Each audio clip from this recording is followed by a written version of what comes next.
Hey everybody, it's Dugan Kelley from Kelley Clark. We're real estate securities lawyers for clients throughout the United States.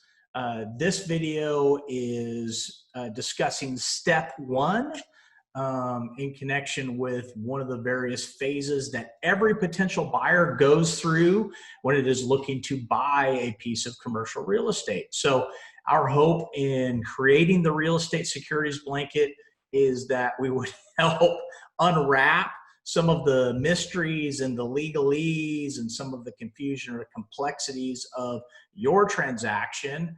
And for those of you that have already closed on real estate transactions or that have always wondered, well, what was this stage all about? And why was my lawyer doing this? Or why do I need to do this in particular in this various stage? Hopefully, these videos will help clear up some of that confusion. So what you will be seeing in this particular video is really step one. So check us out for other videos in connection with this entire series that we're shooting. And we call this the road to ownership, which really means that if you're a commercial buyer, meaning you're a buyer of commercial real estate throughout the United States, you will go through almost all of these phases. Understanding essentially each phase and why it's important, hopefully in an easy and understandable way, is what we really want you to be able to take away from this. So step one, we call this identify the property, right? So we all know that the global real estate market is massive, right? The commercial real estate market is estimated in the hundreds of billions of dollars each year. There are transactions that take place. So there are lots and lots and lots of transactions that are taking place.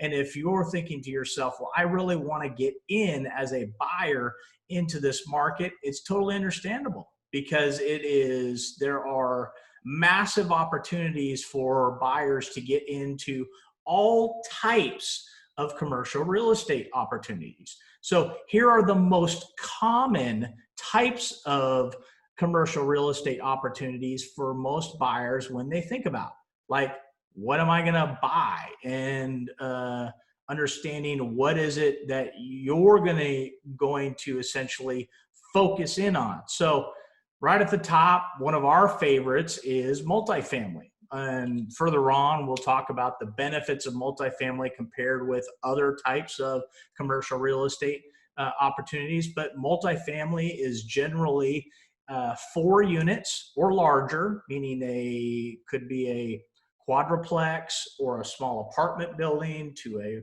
a massive apartment building. So 4 units or larger, that's typically what multifamily is designated. Retail and restaurant, self-explanatory, right? So if you're a buyer and you're looking at potential retail opportunities or restaurant opportunities, that's one category of the types of real estate opportunities. Office, it's exactly what it sounds like, right? We're going to either build an office building or we're going to buy an existing office building where the tenants that will be in there are mainly office. Then we have miscellaneous. So miscellaneous, that would include self-storage, hotel, hospitality, medical, kind of a mishmash of lots of different types of commercial real estate opportunities. Remember, these are just the most common definitions or types of commercial real estate opportunities for you as the potential buyer to think about, right? Raw land. A lot of people like raw land because it's raw. Depending on what your zoning requirements are, you might be able to do what your heart's desire is. The point that I want you to start thinking about is, what is your focus, right? So step one in your road to ownership of your next commercial real estate acquisition is really sitting down and really identifying what is the type of commercial real estate acquisition that I'm going to look at. So if your target is, I don't really care, it could be any of these 5 or 6 or 7, I want to tell you that's probably not the best plan of action for you, because when you have when the world is your oyster, so to speak, and you're looking at all these various opportunities, it's really hard for you to focus all of your energy in on one targeted acquisition. So I'm going to encourage you that to really honestly sit down and say, where does my passion look like? Which one of these categories of commercial real estate opportunities are right for you? What do you understand as far as them to be, and what do you really want to pursue, right?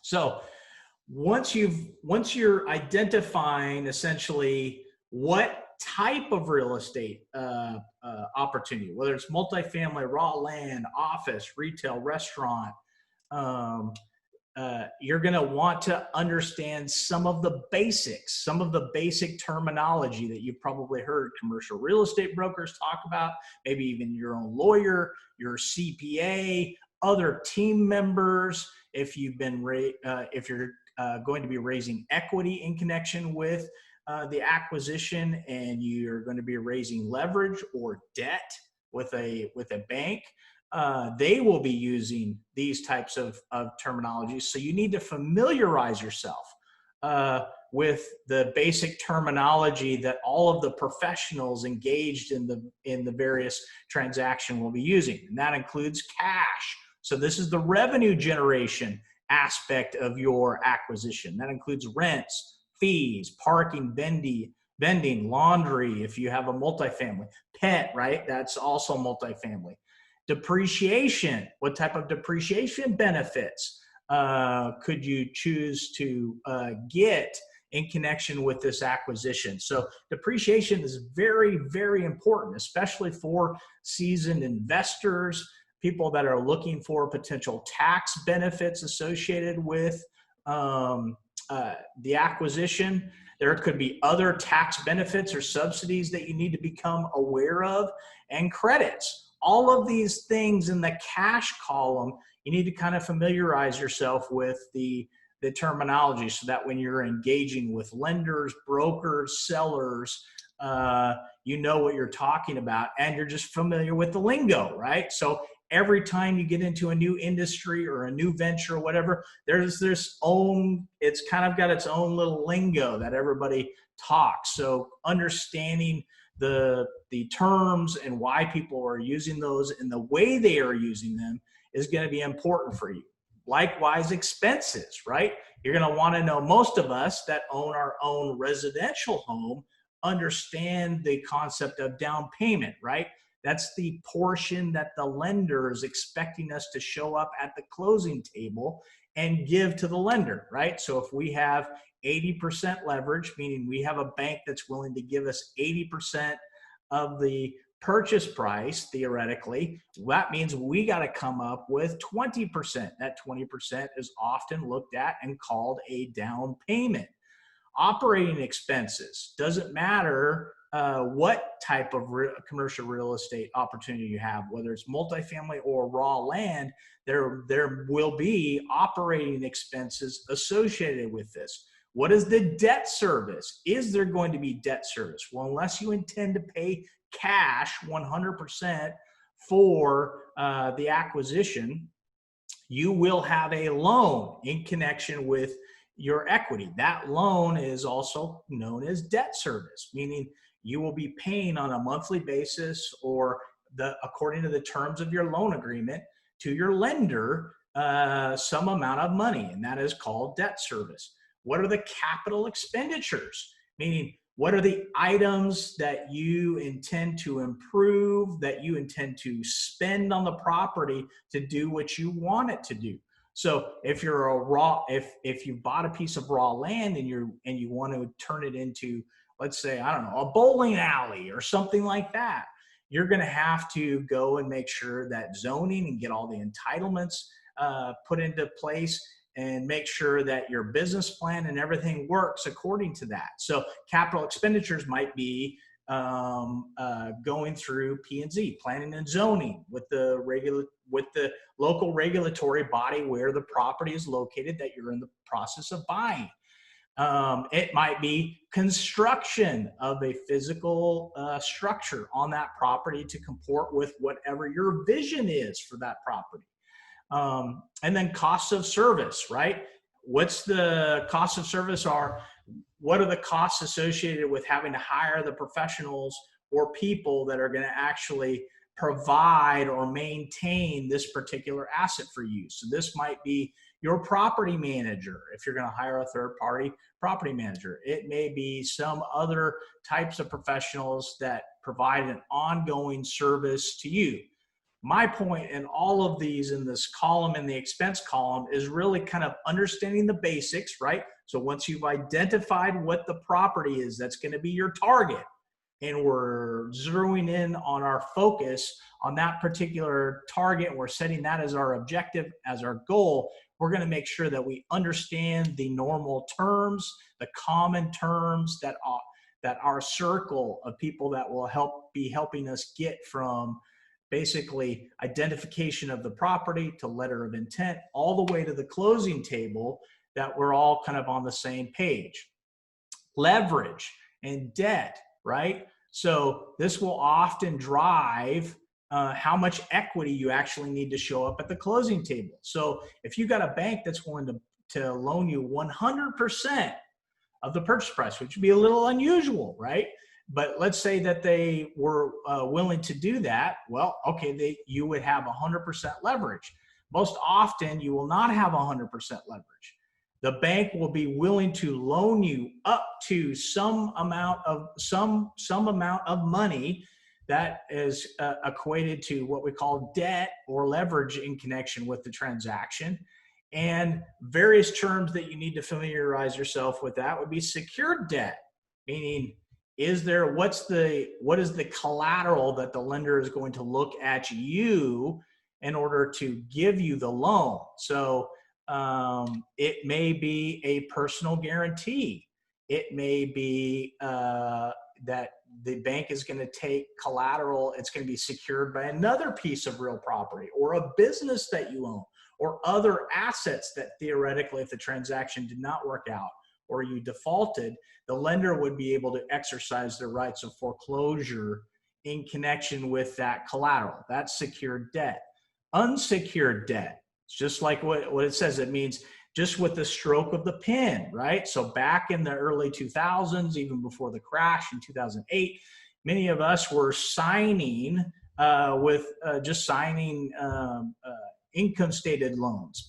Basically, there was really no security other than the underlying asset associated for a lot of transactions with lenders. This is, you might see an unsecured promissory note. So somebody, you might say to go and get money in order to facilitate part of your acquisition or your entire acquisition. You might approach somebody and they're willing, just based on your reputation, your name, your credit worthiness, to give you an unsecured loan. That's also unsecured debt. Revolving debt. This is like a credit card, right? So we have most of us have credit cards, or you have a line of credit with a financial institution. It's a revolving debt, meaning you have a certain amount that it caps out and it needs to be paid back. Or if you don't pay it back within a certain period of time, you start accruing a higher rate interest rate. That's revolving debt. Mortgage. Most of us understand this, right? We have a mortgage on our personal homes. Unless you own your home outright, you will have a mortgage on it. And that means that your lender has a security interest in your mortgage. You can't sell it to somebody else without first satisfying the terms of their lien or their position in connection with your real estate. And credits are just like what it says. So the reality is these are terms that you need to kind of familiarize yourself with in connection with the basics of your transaction. And then one big thing that I want you to think about is risk, right? Commercial real estate transactions are not without risk. There's risk in almost everything in life. But the question is, do you understand what the risks are for you in this transaction? And do you understand what type of, if you're going to be doing debt or raising equity, both raising equity and debt contemporaneously, what is your exposure? Is it recourse, meaning does the bank, your lender, have the ability to come after you personally or go after your assets that are secured by this loan in the event of a default? Meaning if I don't pay the loan back, or I miss a payment, or some other loan covenant or obligation in connection with the transaction. That is what we call a recourse loan. A non-recourse loan is, in a lot of ways, it is historically being limited to multifamily, self-storage, or mobile home parks. Theoretically, most of the other types of commercial real estate are in the recourse space. That doesn't mean that they're less valuable or less worthy of your attention. So if your passion and your pursuit is, I want to buy an office building, the likelihood is, and you're going to get a loan on that, the likelihood is you're going to have recourse debt. But if you're going to buy an apartment building, the likelihood is it may be non-recourse debt. So understanding essentially what that is the important thing. Okay. One big couple of definitions here for you also to kind of master. And then remember, this is step one. This is the process by which you're essentially identifying what asset you're going to really target, whether it's going to be multifamily, office, self-storage, retail, restaurant, hospitality, raw land. All of these use essentially the same terms, meaning the lingo that you're going to try to understand, so that when you're talking to your commercial real estate broker or your mortgage broker or your lender or your CPA or your attorney, all of you will be on the same page because you'll be using this same lingo. You might have heard NOI, right? That stands for net operating income. Well, net operating income, or NOI, is used in the commercial real estate context to calculate the property's profit potential by investors, lenders, and sponsors and or buyers. So it's a very important term, and the way that we calculate NOI for any particular piece of commercial real property is we take all the annual income. Remember a few slides before, annual income is all the revenue generated by that particular asset. We minus the annual expenses, okay, not including debt service. So loans and their terms vary wildly. So NOI does not include debt service. So we take annual income minus annual expense, and that gives us our net operating income.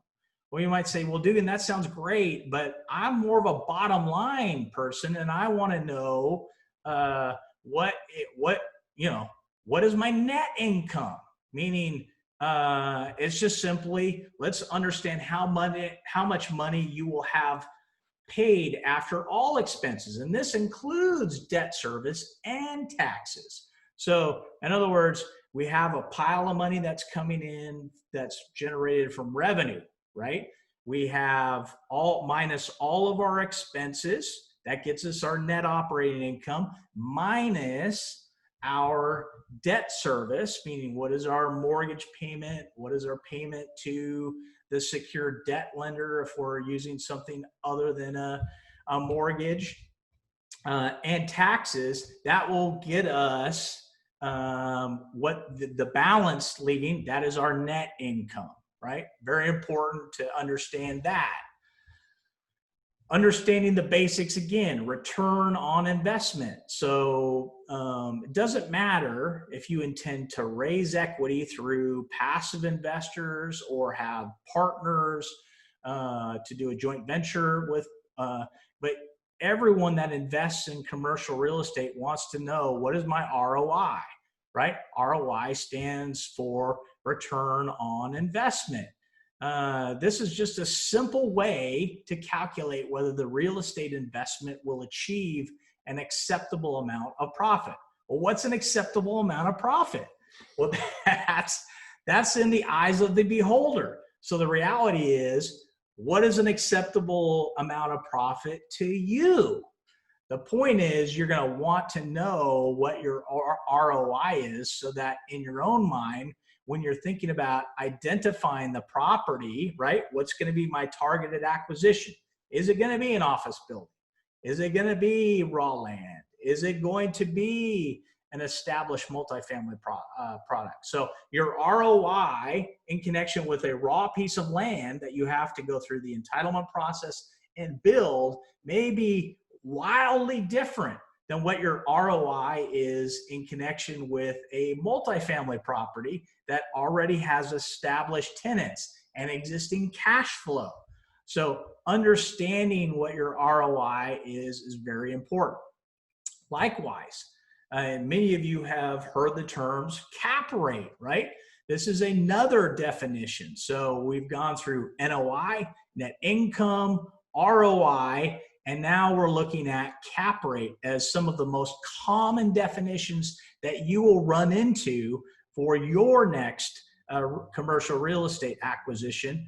And the cap rate is simply the percentage return you will receive on a property if you were to pay for it with all cash. And so how do we get the cap rate? How do we understand the cap rate? Because we know many lenders look at the cap rate in connection with what is the how valuable, what is their willingness to either loan or investors, what is their willingness to invest into a property? They have to understand what the cap rate is. And that is simply derived by taking your net operating income divided by the purchase price gets you your effective cap rate. So you're going to want to know what the cap rate is, in particular your transaction. Your lender, your brokers, your investors are all going to be focused in on that term, and you having at least a rudimentary understanding and then ultimately a mastery of these terms and concepts will help you. It will definitely help you in your road to ownership of your next acquisition. All right. Here's one of the quotes that really is important to me. I think it sums up this entire step one perfectly. This is by Zig Ziglar. He says, quote, "I don't care how much power, brilliance, or energy you have. If you don't harness it and focus it on a specific target and hold it there, you're never going to accomplish as much as your ability warrants," right? So identification of the asset, identification of the actual property that you're going to go for, I call that focus. Having a succinct, targeted focus on your next acquisition is key to your success. It absolutely is. If you don't have a focus and you're just saying, I don't care what it is. I don't care if it's a bowling alley or a raw piece of land or a multifamily or an office, all of which have their own criteria, all of which may have their own ROI or cap rates or costs or capital expenditures that you're going to need to invest in that property in order to make it so that it is both cash flowing and appreciating in value for you as the owner or for your investors if you intend to raise equity in connection with your acquisition. It is focus. It boils down to the success in this particular step on your road to ownership boils down to one word, and that is, are you focused? So I hope that as you go through this step and you start the process of what am I going to do with this, that you kind of understand that. So here's how you can follow us, and you can get plugged into the real estate securities blanket. We push out content for free. This is educational content. We're not here to charge clients. I have a number of clients throughout the United States that have asked, like, can you load up and can you shoot videos, some more content in connection with stuff that you speak on at seminars or at conferences, or that you've taught clients over the years in connection with commercial real estate. So You can follow us. Here's where you can follow us: Facebook, Kelley Clark PC; Instagram, we're at Kelley Clark Law; and then YouTube, you just plug in my name, Dugan Kelley, and you can see us there. Here's our contact information. If this was helpful, feel free to shoot me an email. Happy to have a free consultation with you. Again, you should always discuss all of these issues with your professional team in connection with your acquisition. And remember, one word, it's focus. And for step one in identifying your next commercial real property. Talk soon.